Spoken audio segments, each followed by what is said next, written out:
I'm with my daughter Zunaina. We have come to the highest peak of Bangladesh called Karadang. That's what we heard on our school days. And we are really happy to be here. It has always been our dream to be on the highest peak of the Bangladesh. And we are celebrating the puja. So everyone, the happy puja celebration. And we was really concerned that it's a lovely place and it's one of the most beautiful place in the Bangladesh, and we should be careful enough to take care of all the trashes we actually throw around. We have got our freedom in 1971 and secondly on July 4 probably, but I don't think we have actually got rid of the habit of throwing trash everyone. So it's more trashy than the beauty. So we should be really careful about and responsible enough to take care of the places. আমরা এখন আছি হচ্ছে কেওক্রাডং এর চূড়ায়। তো এটা আমার first bike riding এখানে।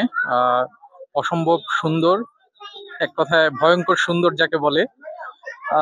প্রত্যেক বাইকারেরই আমার মনে হয় ড্রিম আছে যে এখানে আসা এবং দেখা।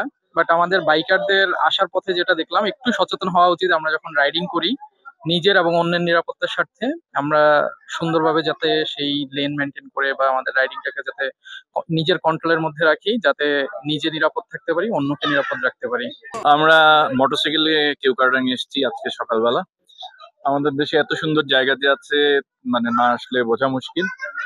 দেশের মধ্যে ট্যুরিজমের ডেভেলপমেন্টের ব্যাপক সুযোগ আছে, যদি বিভিন্ন সুযোগ সুবিধা তৈরি করা যায় এটা খুব ভালো হবে।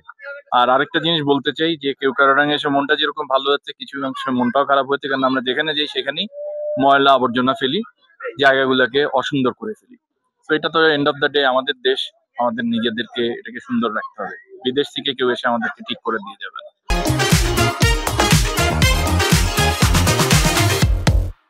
আমরা এখানে আসছি, এটা কেওক্রাডং। এখানে ঢাকা থেকে আমরা আসছি। এখানে পরিবেশ খুব ভালো, রাস্তাঘাটগুলি আগের চেয়ে অনেক উন্নতি হয়েছে, যদিও আগে বন্ধ ছিল। মাত্র পরশুদিন 1 তারিখে এটা চালু হয়েছে।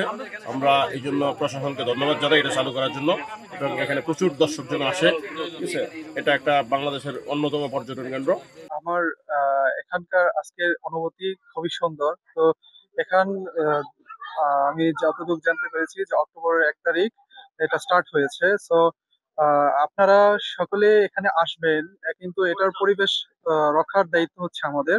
তো বাংলাদেশের পর্যটন খাতকে আগিয়ে নেওয়ার জন্য আমাদের যে বাংলাদেশি হিসাবে, বাঙালি হিসাবে একটা পরিচর্যা করার প্রয়োজন। সেটা ওয়ার্ল্ড ওয়াইড যে পরিচর্যাটা হয়, এটা বাংলাদেশের জন্য খুবই প্রয়োজন। সো আমাদের এই এলাকাটাকে যদি আমরা নিজেরা যত্ন নিতে পারি, তো বাংলাদেশের পর্যটন খাতটা অনেক সুন্দর হবে। যে এই যে পর্যটন কেন্দ্রগুলো আছে, বিশেষ করে চট্টগ্রামের এই থানচি বলেন, কেওক্রাডং, বগালেক, এগুলোর মধ্যে যে ময়লার যে একটা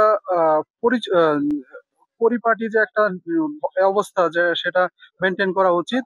তো আমার এটাই রিকোয়েস্ট যে সকলেই পরিবেশটাকে রক্ষার জন্য একান্তভাবে নিজের দায়িত্ব নিজে নিয়ে এটাকে আমরা উপভোগ করি, আর এই খাতকে আমরা আগায় নিতে চাই এবং ওয়ার্ল্ড ওয়াইড আমরা এটাকে পরিচিত হিসাবে আরো উন্নত লেভেলে রাখতে চাই।